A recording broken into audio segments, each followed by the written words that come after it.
right before bed, those three things. And what I found is that my first 6 hours of sleep is amazing.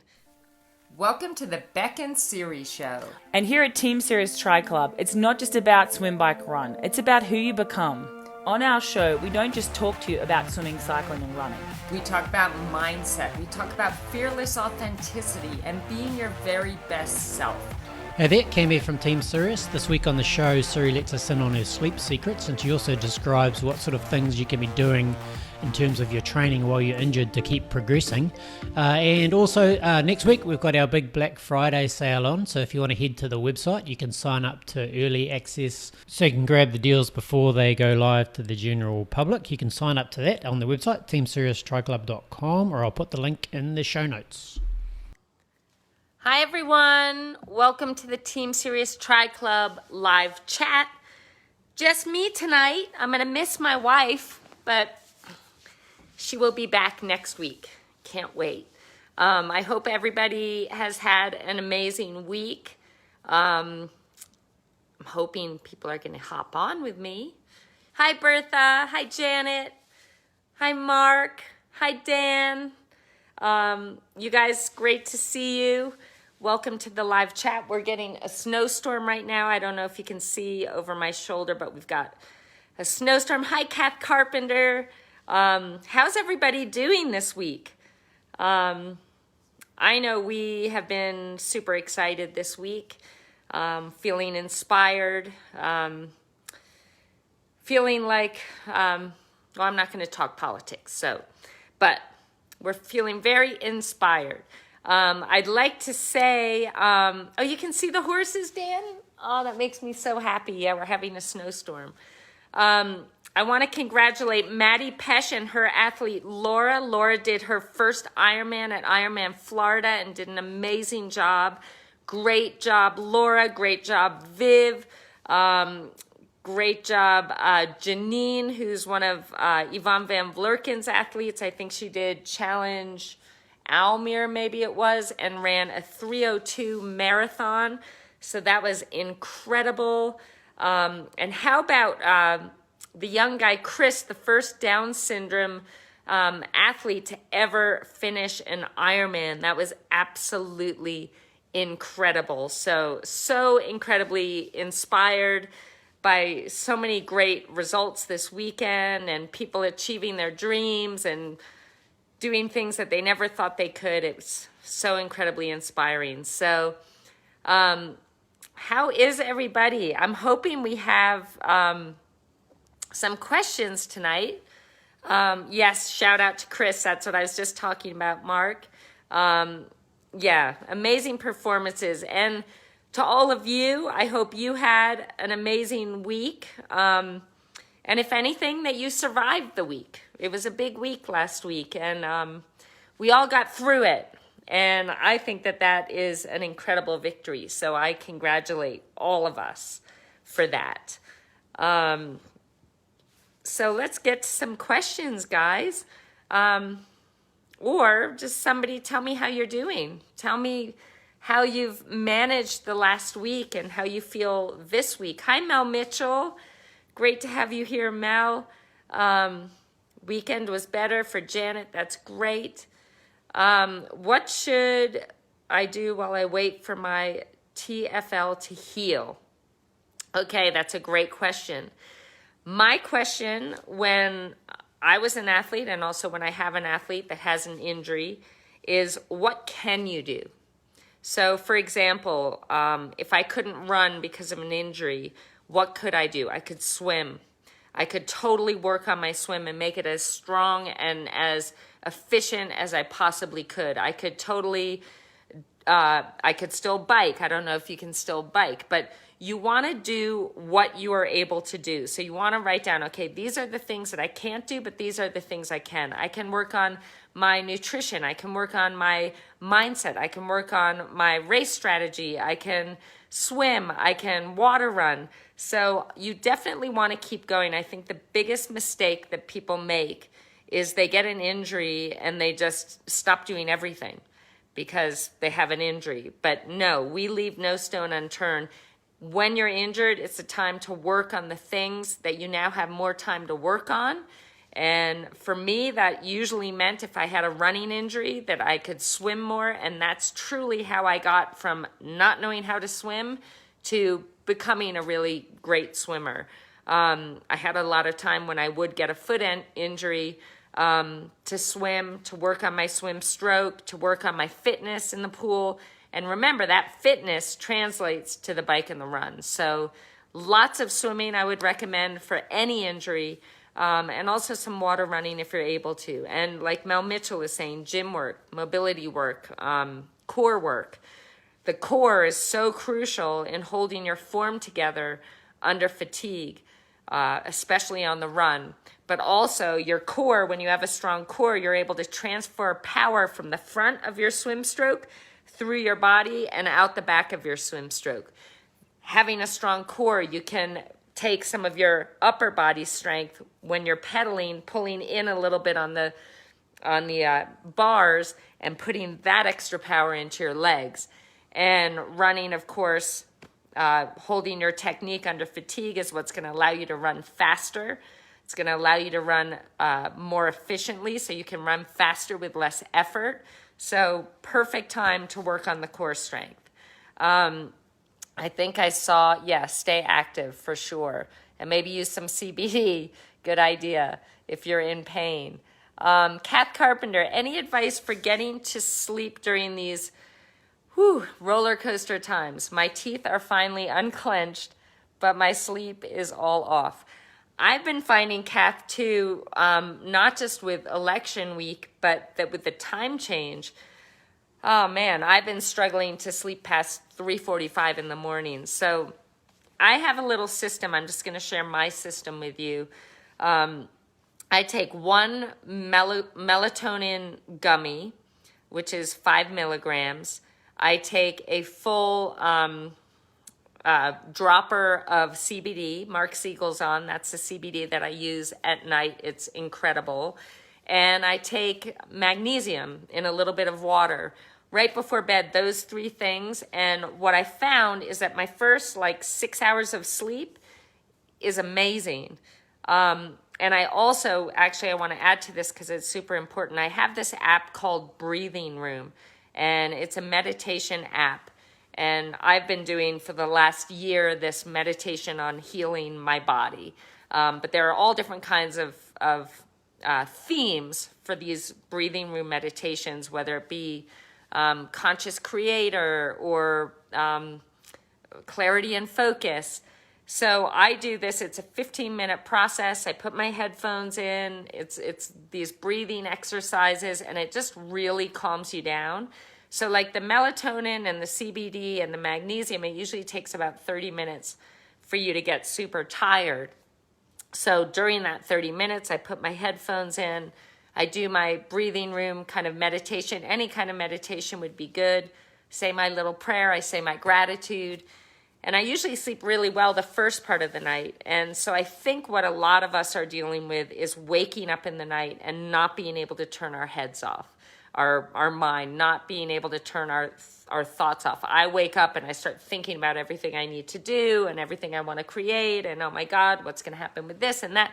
And that's what keeps us up. So we really have to discipline ourselves. Now, you can do one of 2 things. You can put your headphones back in, do another meditation, which may just put you off to sleep. There are lots of other apps like Calm, where there's people reading you really kind of boring stories that put you to sleep. It's really beautiful. Nice, peaceful music.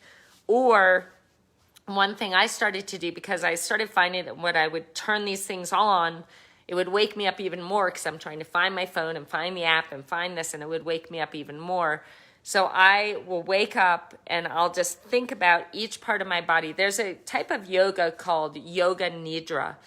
And they say that if you do Yoga Nidra during the day, it's equal to 8 hours of sleep.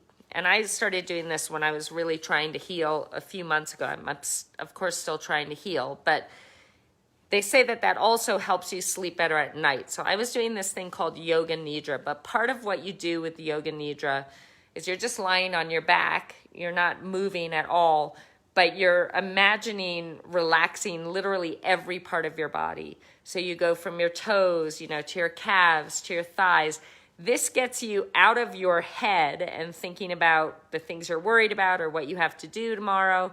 And it just puts you where you're simply focusing on relaxing every part of your body. If you can discipline yourself to do that, I find that helps me a lot. And I'd say the biggest thing of all, and this will help you if you're going into a race and you're not sleeping well, don't worry about it. Okay, the more we obsess over the fact that, oh my God, I'm not sleeping and I can't get to sleep and I'm only going to have 5 hours of sleep tonight, the more you worry about it, the more upset you get, and then the less likely it is that you're going to be able to fall asleep again. Just be okay with it. You're lying in bed, you're comfortable, you're relaxing, and that's all that matters. You're allowing your body time to heal by keeping your eyes closed and relaxing. I hope that helped. I'm sorry that was kind of long-winded, but I think a lot of us could use some help with that right now. Let's see. Yes, the wake up is an issue for me too. That's my problem. Megan, how are you, Megan? Sleep, drug, dog in the bed. Okay.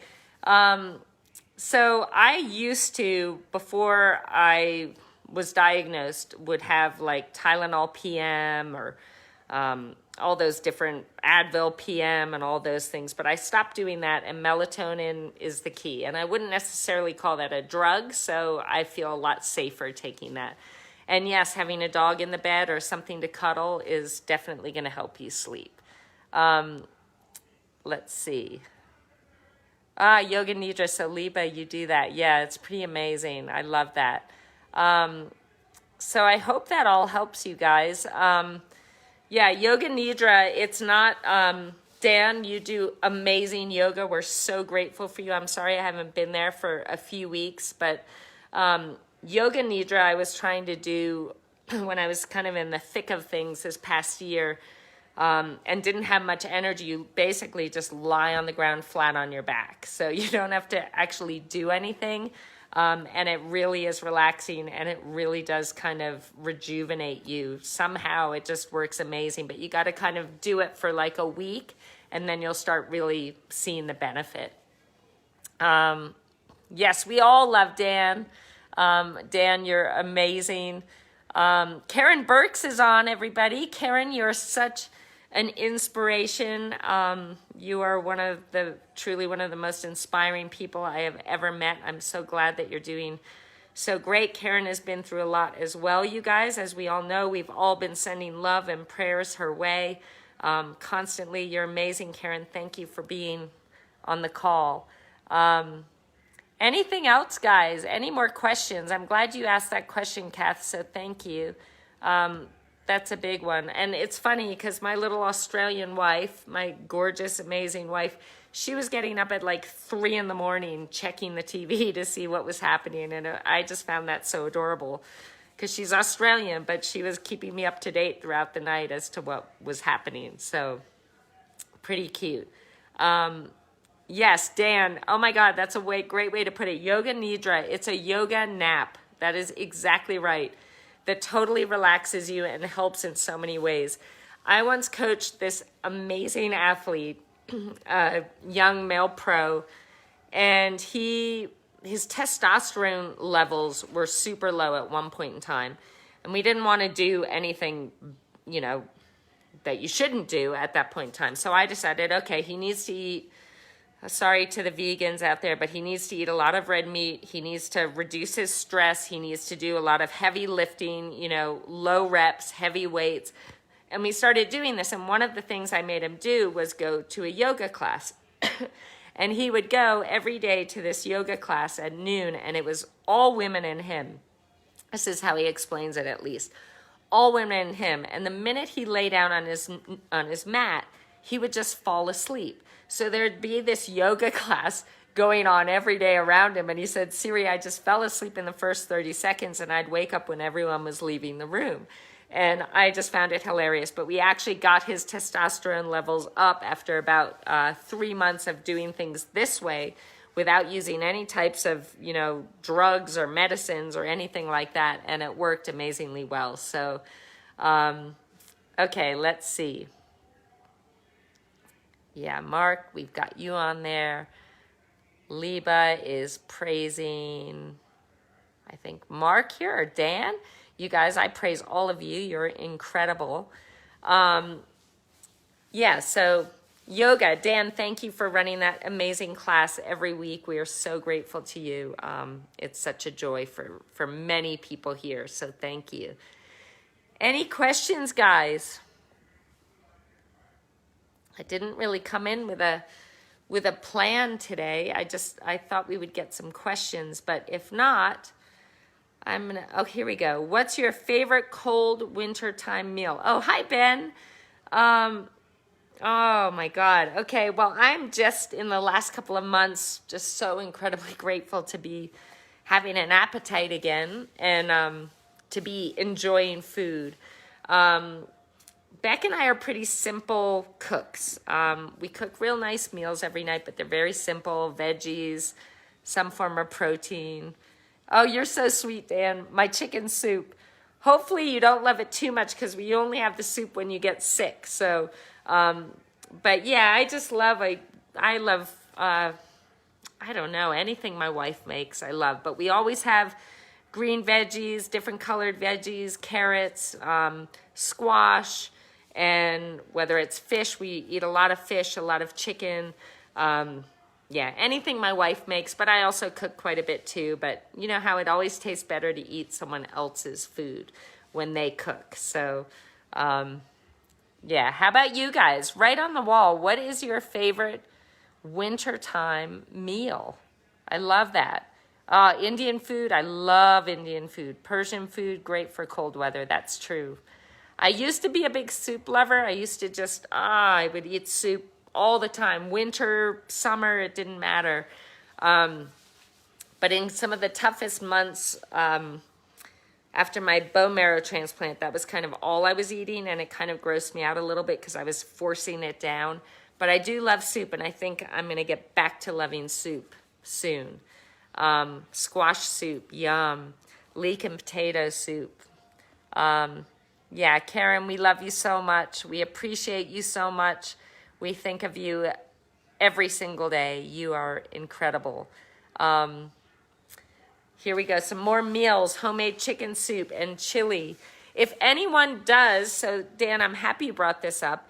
If anyone comes down with a head cold or you're not feeling great, I have this magical chicken soup recipe, and it really does work. I promise it worked. My mom, used to make it for us as kids, and it might be an old wives' tale, but we know it works. So if you're ever not feeling well, post on the wall. I will post my recipe, and what you do is you cook this soup and you just drink it all day long, all throughout the day.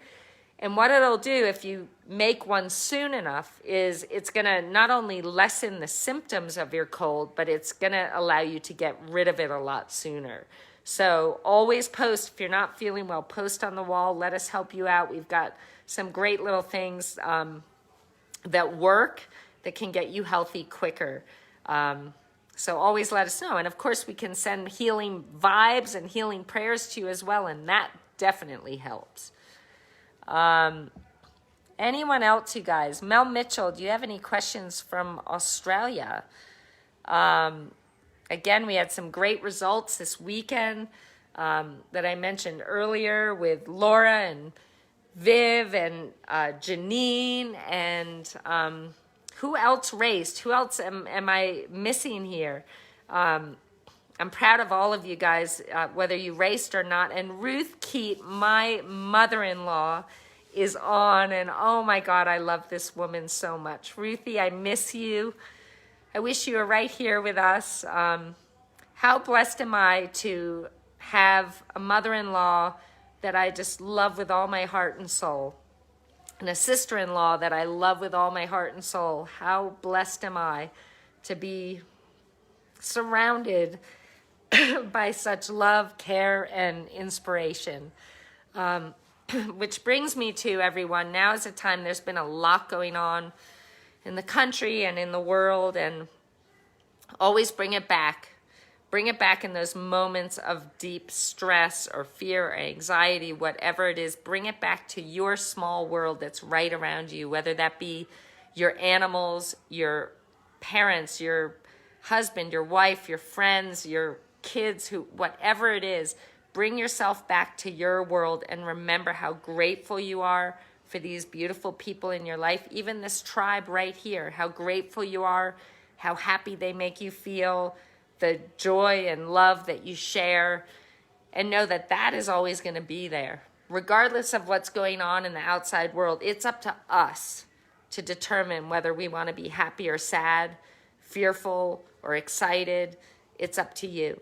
So remind yourself of the amazing people you have around you. Most importantly, remember who you are and decide to make every day, no matter what's happening around you, to make every day an amazing day, to celebrate the gifts in your life, to celebrate the people in your life, to celebrate the love in your life, and to celebrate you. That's the key. Let's see.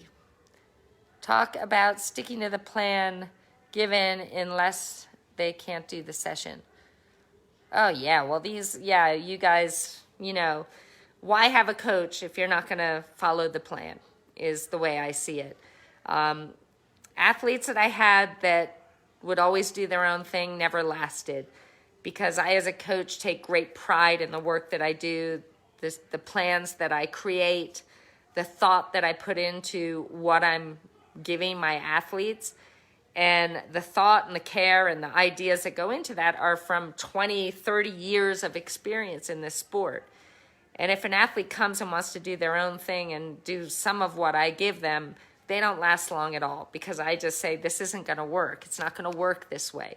I don't believe in mixing, your ideas whenever you want and sometimes following my plan. So they go, because I take pride in my work and I want it to work out and I want my athletes to get great results.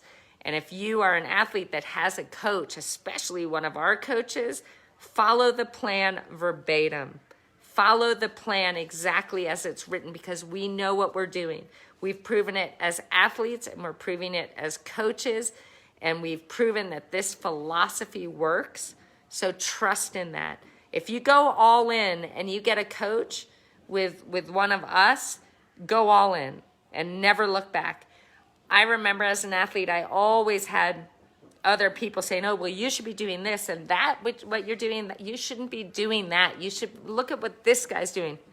And I used to just in one ear out the other, because I'd chosen my route and I decided to go all in and believe in it 1,000,000%.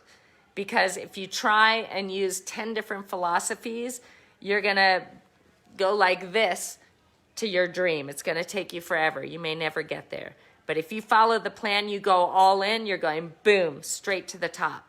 So trust in your plan, trust in your coach, trust in you, and follow the plan and communicate. Like, there are going to be times when you are unable to do a session. All you have to do there, and what I encourage my athletes to do, is tell me, you know what, coach, today I'm not feeling well. I don't think I should do that. That gives me the opportunity to give them what I feel is the best alternative. Or maybe I say, okay, you need 2 days off. Let's get you healthy. Let's get you strong. Let's get you motivated again. It allows me a chance to continue to create the plan and make adjustments in a way that I believe in 1,000,000%, and a way that I trust is going to truly lead you to the best possible results and performance. So that communication is key. Coaches are happy to make changes to the plan when necessary to suit your life, to suit, what's going on a daily basis, but give us that opportunity. Let us know when something needs to change. We are so happy and so grateful that you tell us, so that we can continue to do things where we truly are leaving no stone unturned and creating the best possible plan for you. Thank you for the amen there, Rebecca. And Mel, thanks for that question or that idea. That's great. Communication is key in everything, you guys. And this even relates to relationships. If you're not getting something from your partner or your friend or your parents or your kids, instead of holding it in and not saying anything and then building up this resentment that leads to a major problem down the line, just communicate what your needs are. Communicate what you feel is missing, but in a kind and loving way without blame, so that the other person has an opportunity to make an adjustment. And because a lot of times when we don't communicate, it's just creating so much more stress. It's creating this weight of burden on us. And then we create resentment against whoever the other person is. So, for example, let me bring this back to training. Say there's an athlete and they're following the plan and it's too much or it's too hard and they're exhausted and they're not going well and they feel it's not right. And week after week, they just think, oh my God, this isn't right. It's not working for me. I'm tired. I'm exhausted. Finally, on week 5, they say, I just can't do this anymore. This plan's not working for me. And it's like, but why? You haven't said anything about what's going on. Oh, well, I'm exhausted all the time. I'm tired. You know, I can't fit in the time. And it's like, tell your coach that. I've gone from creating a full-on plan for an athlete that I've just taken on that was like so many hours because I kind of didn't understand, I guess, what his situation was work-wise and family-wise. But he communicated so beautifully about, you know, what he may not be able to do and how it was worrying him that this was too long. So I went back to the drawing board, redid the plan. Now I have something that not only I'm so proud of, but I know is going to work beautifully for him and for his life. So that communication is everything. We are a team. You and your coach are a team. Me and all of you are a team. Me and my wife are a team. Me and my friends are a team. We need to communicate so that we can create the best possible plan, because every single one of us is here because we want to be the very best at what we do. We want to be the best human. We want to be the best. I want to be the best coach I can be. I want to be the best wife I can be. I want to be the best person I can be. So when you communicate, you are able to get exactly what you need so that you truly can perform to your utmost and get the most fulfillment during the process. So I hope that helps you guys. Communication is key. If there are no more questions, guys, I'm going to say so long, farewell. What's that song? So long, farewell, la na na na na na. It's almost time to be watching that movie for the 100th time. Usually I feel like they put The Sound of Music on around Thanksgiving, Christmas time. So I will be watching that one for the 100th time. Everyone, take care of you this week. Stay safe, wear your masks. And yeah, Becky, you're here. Hi, Becky. Becky, Rebecca, and Dan. You guys are amazing. Patrice, it's so great to see you. If you have any questions that come up after tonight, just put them on the wall and we will answer your questions there. I love you all so much. Thank you for being in our amazing tribe. Thank you for posting and sharing and welcoming new members. I welcome all the new members that we have this week. We are so thrilled to have you in our family.